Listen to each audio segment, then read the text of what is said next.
So fine, ನಾನು ಎರಡು ಸಂಗತಿಗಳನ್ನು ನಿಮ್ಮ ಜೊತೆ ಮೊದಲಿಗೆ ಹಂಚ್ಕೊಳ್ತೀನಿ. ಮಾತಾಜಿಯವರು ಚಾಯ್ಸ್ ಬಗ್ಗೆ ಹೇಳ್ತಾ ಇದ್ರು. ಲೈಫ್ನಲ್ಲಿ ಎಂತೆಂಥ ಚಾಯ್ಸ್ ಬರುತ್ತೆ. ಒಬ್ಬ ಕಾಲೇಜಿನ ಹುಡುಗನಿಗೆ ಒಂದು ಚಾಯ್ಸ್ ಇತ್ತು, ಚಾಯ್ಸ್ ತಗೊಳ್ಳುವಂಥ ಅವಕಾಶ. ಏನು ಚಾಯ್ಸ್ ಗೊತ್ತಾ? ಅಪ್ಪ ತೀರ್ಕೊಂಡಿದ್ದಾರೆ, ಮನೆಯಲ್ಲಿ ತುಂಬ ಬಡತನ ಇದೆ, ನಾನು ಮನೆಯ ಒಳಿತಿಗೋಸ್ಕರ ಎಲ್ಲರಂತೆ ಕೆಲಸ ಮಾಡಿಕೊಂಡು ಸಾಮಾನ್ಯವಾದ ಬದುಕಲೋ, ಅಥವಾ ಈ ರಾಷ್ಟ್ರದ ಒಳಿತಿಗೋಸ್ಕರ ನನ್ನ ಇಡೀ ಬದುಕನ್ನು ಸಮರ್ಪಿಸ್ಲೋ ಅಂತ ಚಾಯ್ಸ್ ತಗೊಳ್ಳಿಕ್ಕೆ ಅವಕಾಶ ಇತ್ತು. ಒಂದು, ಮನೆಯಲ್ಲಿ ಅಮ್ಮನನ್ನು ನೋಡ್ಕೊಳ್ಳಿಕ್ಕೆ, ಇವರನ್ನು ನೋಡ್ಕೊಳ್ಳಿಕ್ಕೆ ಎಲ್ಲರಂತೆ ಸಾಮಾನ್ಯ ಬದುಕಲೋ, ಅಥವಾ ಈ ರಾಷ್ಟ್ರದ ಒಳಿತಿಗೋಸ್ಕರ ನನ್ನ ಇಡೀ ಬದುಕನ್ನು ತ್ಯಾಗ ಮಾಡಲೋ. ಎರಡು ಆಪ್ಷನ್ ಇತ್ತು. ಆ ತರುಣ ಏನನ್ನ ಸೆಲೆಕ್ಟ್ ಮಾಡಿಕೊಂಡ ಗೊತ್ತಾ? ನಮ್ಮ ಅಪ್ಪ ಅಮ್ಮ ಅಥವಾ ನಮ್ಮ ಅಪ್ಪ ಹೋಗಿರೋದ್ರಿಂದ ನಮ್ಮ ಅಮ್ಮ ಇದ್ದಾರೆ, ಅವ್ರ ಬದುಕು ಹೇಗಾದರೂ ನಡೆಯುತ್ತೆ, ಆದರೆ ನಾನು ರಾಷ್ಟ್ರಕ್ಕೋಸ್ಕರ ಸಮರ್ಪಣೆಯಾಗಬೇಕು ಅಂತ ಮನೆಯನ್ನು ತ್ಯಾಗ ಮಾಡಿ ರಾಷ್ಟ್ರವನ್ನು ತಬ್ಬಿಕೊಂಡ. ಹೀಗಾಗಿ ಅಲ್ಲಿ ಭವ್ಯವಾಗಿ ನಿಂತ. ಹೇಗಿದೆ ನೋಡಿ ಚಾಯ್ಸ್ ತಗೊಳ್ಳೋದು. ಈ ವ್ಯಕ್ತಿಗೆ ಇಲ್ಲೇ ಮುಗಿಲಿಲ್ಲ, ಇನ್ನೊಂದು ಚಾನ್ಸ್ ಬಂತು. ಲೈಫ್ನಲ್ಲಿ ಟರ್ನಿಂಗ್ ಪಾಯಿಂಟ್ ಭಾಳ ಬರ್ತವೆ. ನಿಮಗೆ ತೆಗೆದುಕೊಳ್ಳುವ ಕೆಪಾಸಿಟಿ ಎಲ್ಲಿಂದ ಬರುತ್ತೆ ಅಂತಂದರೆ, ಚಿಕ್ಕ ಚಿಕ್ಕ ನಿರ್ಣಯವನ್ನು ಚೆನ್ನಾಗಿ ತೆಗೆದುಕೊಂಡಾಗ ದೊಡ್ಡ ನಿರ್ಣಯವನ್ನು ತೆಗೆದುಕೊಳ್ಳೋ ಕೆಪಾಸಿಟಿ ಸಿಗುತ್ತೆ. ಇನ್ನೊಂದು ಚಾನ್ಸ್ ಸಿಕ್ತು ಆತನಿಗೆ. ಏನು ಚಾಯ್ಸ್ ತಗೋಬೇಕಿತ್ತು? ಎಲ್ಲವನ್ನೂ ಮುಗಿಸಿದ್ದೀವಿ ನಾವು, ಎಲ್ಲ ಇಡೀ ದೇಶದ ಪರ್ಯಟನೆ ಮಾಡಿ ಕನ್ಯಾಕುಮಾರಿಗೆ ಬಂದು ಕನ್ಯಾಕುಮಾರಿಯ ಬಂಡೆ ಮೇಲೆ ಕೂತಾಗ ಇಡೀ ದೇಶ ಕಣ್ಮುಂದೆ ಕಾಣಿಸಿಕೊಳ್ತು. ನಾನು ಅತ್ಯಂತ ಬುಡದಲ್ಲಿದ್ದೀನಿ, ಇಡೀ ದೇಶ ನನ್ನ ಎದುರಿಗಿದೆ. ಈಗ ನಾನು ಈ ದೇಶದ ಸಂಕಟ ನಿವಾರಣೆ ಮಾಡಲಿಕ್ಕೋಸ್ಕರ ತೆಗೆದುಕೊಂಡಿರೋ ನಿರ್ಣಯವನ್ನು ಕಂಟಿನ್ಯೂ ಮಾಡಲೋ, ಅಥವಾ ನನ್ನಿಂದ ಏನೂ ಆಗಲ್ಲ ಅಂತ ಕೈ ಚೆಲ್ಲಿ ವಾಪಸ್ ಹೋಗ್ಲೋ ಅಂದರೆ, ಆ ವ್ಯಕ್ತಿ ಅಲ್ಲಿಂದ ಎದ್ದು ನಿಂತ್ಕೊಂಡು ಹೇಳ್ದ, ಬೇಕಿದ್ರೆ ಪ್ರಾಣ ಕೊಡ್ತೀನಿ, ಆದರೆ ಈ ದೇಶದ ಉದ್ಧಾರಕ್ಕೋಸ್ಕರ ನಾನು ಮಾಡಬೇಕಾಗಿರುವ ಕೆಲಸವನ್ನು ಬಿಡೋದಿಲ್ಲ ಅಂತ ನಿಶ್ಚಯ ಮಾಡಿದ್ರ ಪರಿಣಾಮವಾಗಿ ಇಲ್ಲಿ ನಾವು. ಇಲ್ಲಾಂದ್ರೆ ನಾವು ಎಲ್ಲಿರಬೇಕಿತ್ತು? ಮಿತ್ರೆ, ನಮ್ಮ ರಕ್ತ ಯಾವುದು ಅಂತ ಕೇಳಿದರೆ ಅನೇಕರದು ರಕ್ತ ಓ ಪಾಸಿಟಿವ್, ಹೋಪ್ಲೆಸ್ ಅಲ್ಲ, ಹೋಪ್ಲೆಸ್ ಅಂತ ಕರೆಯೋದು ನಾನು ಅದನ್ನು, ಹೋಪ್ಲೆಸ್. ಕೆಲವರದ್ದು A positive, A B positive, A B negative, ಏನೇನೋ ರಕ್ತ ಇದೆ. ಆದರೆ ಯಾರೊಳಗೆ ವಿ ಪಾಸಿಟಿವ್ ರಕ್ತ ಇರುತ್ತೋ, he can change the world. You know what is V positive? ವಿವೇಕಾನಂದರ ರಕ್ತ ಯಾರೊಳಗೆ ಹರಿತಾ ಇದೆಯೋ ಆತ ಮಾತ್ರ ಏನಾದರೂ ಬದಲಾವಣೆ ಮಾಡಬಲ್ಲ ಅಂತ. ನೆಕ್ಸ್ಟ್ ಟೈಮ್ ನಿಮ್ಮ ಮನೆಯಲ್ಲಿ ಕನ್ನಡಿ ಮುಂದೆ ನೀವು ನಿಂತ್ಕೊಂಡಾಗ ನಿಮ್ಮ ಮುಖಕ್ಕೆ ಮೇಕಪ್ ಮಾಡ್ಕೊಳ್ಳೋ ಸ್ವಲ್ಪ ಹೊತ್ತು ಪಕ್ಕಕ್ಕಿಡಿ.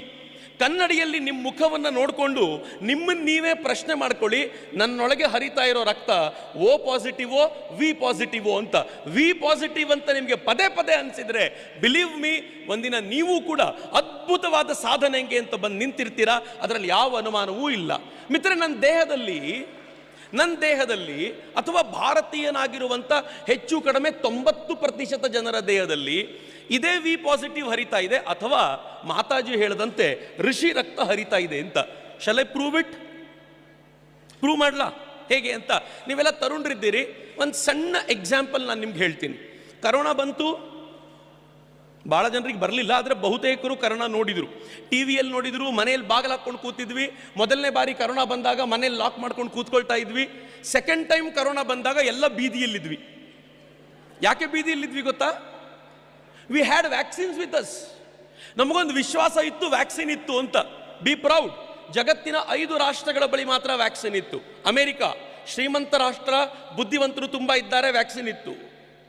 ಯುರೋಪ್ ಶ್ರೀಮಂತ ರಾಷ್ಟ್ರ, ನಮ್ಮಿಂದ ಕದ್ಕೊಂಡು ಹೋಗಿರೋದೇ ಎಲ್ಲ, ಭಾರಿ ಶ್ರೀಮಂತಿಕೆ ಎಲ್ಲ ನಮ್ಮದೇ ಅದು. ಆ ಶ್ರೀಮಂತಿಕೆ ಅವರ ಹತ್ರ ಇದೆ, ಬುದ್ಧಿವಂತರಿದ್ದಾರೆ, ವ್ಯಾಕ್ಸಿನ್ ಇತ್ತು. ರಷ್ಯಾ ಶ್ರೀಮಂತರಿದ್ದಾರೆ, ಬುದ್ಧಿವಂತರಿದ್ದಾರೆ, ವ್ಯಾಕ್ಸಿನ್ ಇತ್ತು. ಚೀನಾ ವೈರಸ್ಸೇ ಅವರದ್ದು, ಹೀಗಾಗಿ ವ್ಯಾಕ್ಸಿನ್ನೂ ಇತ್ತು ಅವ್ರ ಹತ್ರ. ಬಹಳ ದೊಡ್ಡ ವಿಶೇಷ ಅಲ್ಲ. You know the 5th country? Just India ಅಲ್ಲ, ಜಗತ್ತಿನ ಜನ ಯಾವ ದೇಶವನ್ನ ಹೀನ, ದೀನ, ದರಿದ್ರ, ಕೃಪಣ ಅಂತ ಕರಿತಾ ಇದ್ರೋ, ಹೊಟ್ಟೆಗೆ ಹಿಟ್ಟಿಲ್ಲದೆ ಸಾಯೋ ಜನ ಅಂತ ಕರಿತಿದ್ರೋ, ಹಂಗರ್ ಇಂಡೆಕ್ಸ್ ಅಲ್ಲಿ ಅತ್ಯಂತ ಕೆಳಗಿರುವಂತ ರಾಷ್ಟ್ರ ಅಂತ ಕರಿತಾ ಇದ್ರೋ, ಹಳ್ಳಿ ಜನರೇ ತುಂಬಿಕೊಂಡಿರುವಂತ ರಾಷ್ಟ್ರ ಅಂತ ಕರಿತಾ ಇದ್ರೋ, ಮೂಢನಂಬಿಕೆ ಇರುವಂತ ಜನ ಅಂತ ಕರಿತಾ ಇದ್ರೋ, ಕೂತ ಜಾಗದಲ್ಲಿ ಹೇಗೆ ಕೂತ್ಕೋಬೇಕು ಅಂತ ಗೊತ್ತಿಲ್ಲ ಅಂತ ಬೈತಾ ಇದ್ದ ಜನ ಅಂತ ಕರಿತಾ ಇದ್ರೋ, ಆ ರಾಷ್ಟ್ರ ಅಂತ ನಮ್ಮನ್ನು ಮೂದಲಿಸ್ತಾ ಇದ್ದ ಈ ಭಾರತ ಜಗತ್ತಿನ 5ನೇ ರಾಷ್ಟ್ರವಾಗಿ 2 ವ್ಯಾಕ್ಸಿನ್ ಪ್ರೊಡ್ಯೂಸ್ ಮಾಡ್ತು. ಇಲ್ಲಿಗೆ ಮುಗಿಲಿಲ್ಲ, ಲೆಟ್ ಮಿ ಕಂಟಿನ್ಯೂ. ಮಜಾ ಹೇಳ್ತೀನಿ ನಿಮಗೆ. ಅಮೇರಿಕಾದ ಹತ್ರ ಇದ್ದ ವ್ಯಾಕ್ಸಿನು ಹೈ ಟೆಕ್ನಿಕಲ್ ವ್ಯಾಕ್ಸಿನ್, ಅದು RNA ಬೇಸ್ಡ್ ವ್ಯಾಕ್ಸಿನ್. ಅದು ಅಮೇರಿಕಾ ಜಗತ್ತಿನ ಬಡ ರಾಷ್ಟ್ರಗಳಿಗೆ ಹೇಳ್ತು, ನಾನು ನಿಮಗೆ ವ್ಯಾಕ್ಸಿನ್ ಕೊಡ್ತೀನಿ, 2 ಕಂಡೀಷನ್. ಮೊದಲನೇ ಕಂಡೀಷನ್ ಏನು ಗೊತ್ತಾ? ಮೊದಲು ನಮ್ಮ ಜನಕ್ಕೆ, ಆಮೇಲೆ ಜಗತ್ತಿಗೆಲ್ಲ. 2ನೇ ಕಂಡೀಷನ್ ಏನು ಗೊತ್ತಾ? ನಾನು ನಿಮಗೆ ವ್ಯಾಕ್ಸಿನ್ ಕೊಡಬೇಕಾದ್ರೆ ನೀವು ಒಂದು ಕೆಲಸ ಮಾಡಬೇಕೇನು ಅಂದರೆ, ನನ್ನ ವ್ಯಾಕ್ಸಿನ್ಗೆ ಪ್ರೊಡಕ್ಷನ್ ಕಾಸ್ಟ್ ಎಷ್ಟಿದೆಯೋ ಅದರ 10 ಟೈಮ್ಸ್ 20 ಟೈಮ್ಸ್ ಜಾಸ್ತಿ ಕಾಸ್ಟ್ ಆಗುತ್ತೆ, ನೀವು ಅದನ್ನು ದುಡ್ಡು ಕೊಟ್ಟರೆ ಕೊಡ್ತೀನಿ ಅಂತ.